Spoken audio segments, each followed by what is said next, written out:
Good morning, all you beautiful trans people in my phone. Welcome to Trans in the Am. I'm your host, Aaron Green. Let's dig into yesterday's news.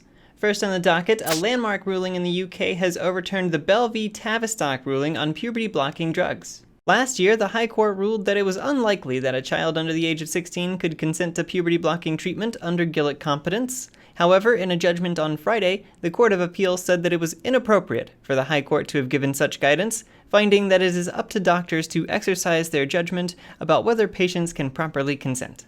This is very good news for trans youth in the UK, another solid W for trans rights. Next up, the Justice Department is currently reviewing its policies on housing transgender inmates. The policies are now under review after a leader of an Illinois anti-government militia group, who identifies as transgender, was sentenced to 53 years in prison for masterminding the 2017 bombing of a Minnesota mosque. Emily Claire Harry was sentenced Monday for the bombing of Dar al-Farouk Islamic Center in Bloomington, Minnesota. The judge in the case has stated that he is prepared to recommend a women's prison, but said that that decision ultimately lies with the Bureau of Prisons. And for our final story, we're going back to the UK, where Labour MP Rosie Duffield is skipping her party's conference over a dispute about transgender rights. The Canterbury MP has decided to stay away from the annual gathering, saying she's been branded as transphobic for, quote, knowing that only women have a cervix.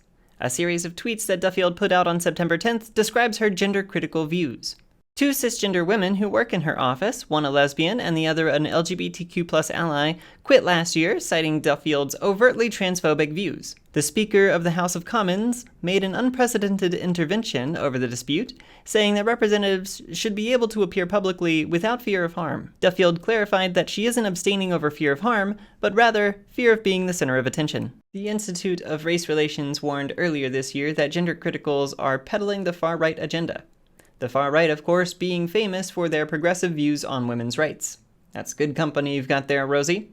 Anyway, that'll wrap it up for us today. I thank you all so much for joining Trans in the Am. If you like the show, please leave a like and a comment to support the channel. And as always, take care and stay unique.